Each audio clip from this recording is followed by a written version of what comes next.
নিশ্চিতভাবে ইরান এখন ইসরায়েলের বিরুদ্ধে যুদ্ধ ঘোষণা করেছে।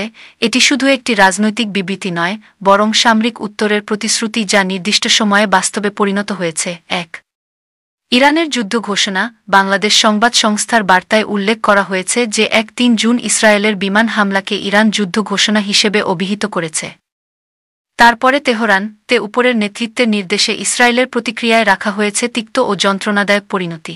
৩ জুন ইনসুলটার বিমান হামলার পর ইরান একাধিক ড্রোন ও ক্ষেপণাস্ত্র নিয়ে ইসরায়েল আক্রমণ করে। ইসরায়েল এটিকে যুদ্ধ ঘোষণা হিসেবে স্বীকার করে। তেহরানের বিরুদ্ধে ইসরায়েল প্রেসিডেন্ট নেতানিয়াহু বলেন, "if we don't act now we simply won't be here." ৩ সাম্প্রতিক যুদ্ধের টাইমলাইন এবং ঘটনা। ইসরায়েলের ২ দিনের বিমান অভিযানের শুরু হয়েছিল ৩ জুন, যার এক পর্যায়ে ইরান যেমন প্রতিশোধে ড্রোন ও ক্ষেপণাস্ত্র চালা।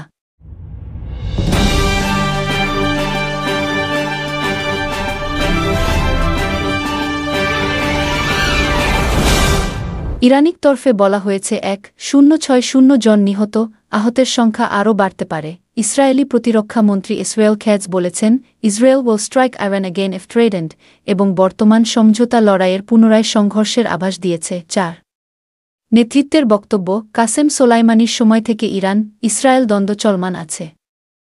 বর্তমানে ইরানের সর্বোচ্চ নেতা আয়াতুল্লাহ খামেনেই যুদ্ধ ঘোষণা দিয়ে ইসরায়েলের বিরুদ্ধে তীব্র প্রতিশোধের প্রতিশ্রুতি দিয়েছেন।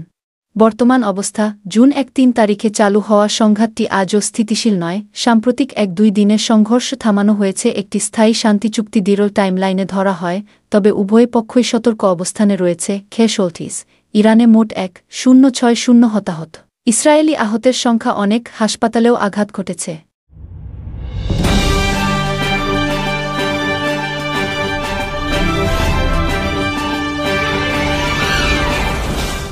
আপনার প্রশ্ন যদি নির্দিষ্ট কোনো দিক, যেমন কোনো শহরে হামলা হয়েছে, মানবিক অবস্থা, আন্তর্জাতিক প্রতিক্রিয়া, ভবিষ্যৎ শান্তি প্রক্রিয়া ইত্যাদি জানতে চান, তবে নির্দ্বিধায় বলুন, আরও বিশদে ব্যাখ্যা করতে পারব।